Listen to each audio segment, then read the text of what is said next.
Hey Dr. Lane, so I'm going to do a reassessment for Chapter 8, and I picked one of the problems from the homework, so from WebAssign. So I guess it is homework. Suppose it's number 3 from the, I'm going to say, from the first homework. And it says, suppose a hypothetical object has just 4 quantum states with the following energies, and then it states them. And then A says, the question, suppose that material containing many such objects is filled with a beam of energetic electrons that ensures that there are always some objects in all of these states. What are the 6 energies of photons that can be strongly emitted by the material? And it says, in actual quantum objects that are often selection rules that forbid certain emissions even though there is enough energy.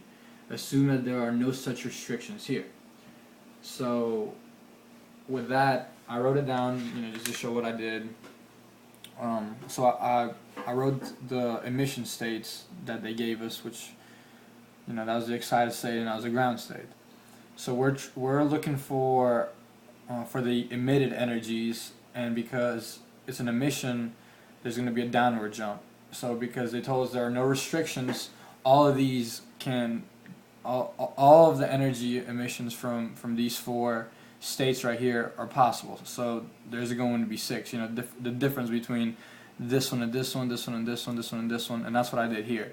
And you just subtract them pretty much, and you get a energy for them. And then they asked us in the problem to put them from the largest to the smallest. So after I got the answers here for them, I just rearranged them.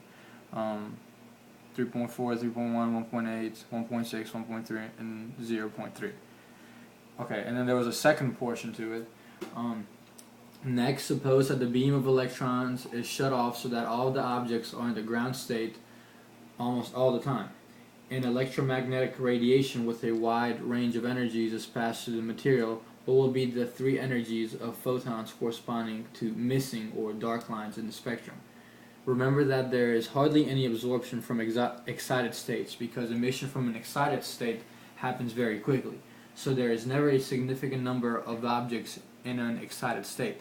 Assume that the detector is sensitive to a wide range of photon energies, not just energies in the visible region.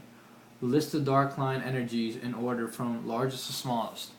So pretty much it's the same concept as the first question, only in this one they tell you that there's not going to be any absorption from the energy states. So all of the differences that you're going to be taking from these given quantum states are going to be from like the difference between the ground state and the other 3. So that's why there's only 3 of them. So it pretty much is the first 3, and I just did the math one more time. I mean, I did it up here, but it's really nothing. You're just subtracting. But yeah, that's the concept behind it.